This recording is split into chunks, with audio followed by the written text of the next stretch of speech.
তাবিদের মধ্যে মুহাম্মদ ইবনে সিরিন খুব ভালো স্বপ্নের ব্যাখ্যা জানতেন। এক লোক এসে মুহাম্মদ ইবনে সিরিনকে বলল যে আমি দেখলাম আমার ছেলে পানি খেতে খেতে পেটটা এত বড় হয়ে গেছে। এই একই স্বপ্ন আরেকটা লোকও দেখলো, দেখে এক মূর্খের কাছে জিজ্ঞেস করলো। সে বলল সর্বনাশ, এত বড় পেট হয়ে গেছে, তোমার ছেলে তো মারা যাবে।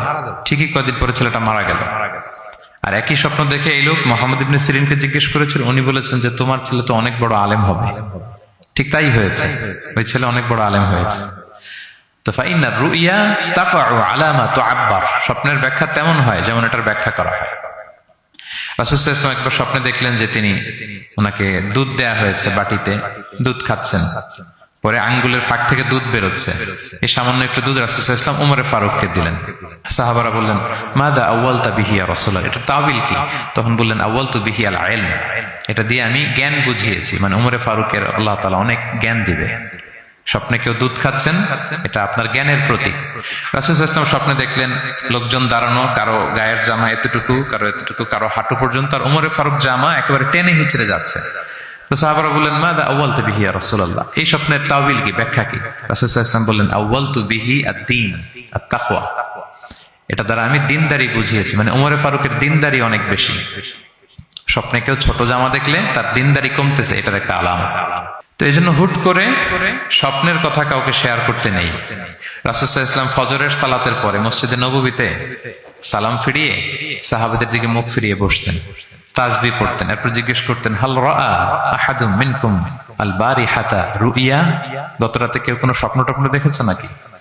তো তখন সাহাবারা এই স্বপ্ন বলতেন, রাসূল সাল্লাল্লাহু আলাইহি ওয়াসাল্লাম ব্যাখ্যা করতেন। সুবহানাল্লাহ, কত সৌভাগ্যবান ছিলেন তারা। তাহলে স্বপ্ন বলা যাবে নাকি কাউকে? না। খুবই শুভাকাঙ্ক্ষী, আপনার একেবারে ক্লোজ ফ্রেন্ড, তাকে বলতে পারেন। আর অনেক বড় আলেম যিনি ভালো ব্যাখ্যা করতে পারবেন, আপনাকে গাইড করতে পারবেন, তাকে বলবেন, এছাড়া বলা যাবে না। আর খারাপ স্বপ্ন তো বলাই যাবে, আল্লাহ তাআলার কাছে পানা চাইতে হবে।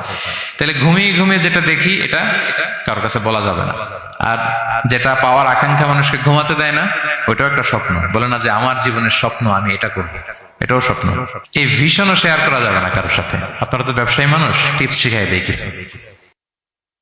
বিশাল বড় একটা কিছু প্রজেক্ট নিছেন, শুরু করার আগে আপনি বলে ফেলছেন শেষ, আর এটা হবে না।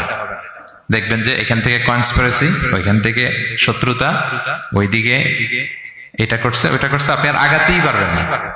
দুঃখজনক হলেও সত্য, আমরা বাংলাদেশিরা তো এগুলোতে অভ্যস্ত। সবার মধ্যে কম বেশি জেলাসি কাজ করে ন্যাচারালি, আমাদের বাংলাদেশিদের এটা আরো বেশি। আমি আমার প্রায় আলোচনাতে বলি যে আমাদের জাতীয় খেলা হাডুডু হওয়ার কারণ হচ্ছে এই খেলার ধরনটাই এমন, একজন সামনে যেতে চায়, 10 জন পা ধরে পিছনে টানতে চায়। তা আপনি আপনার ভিশন শেয়ার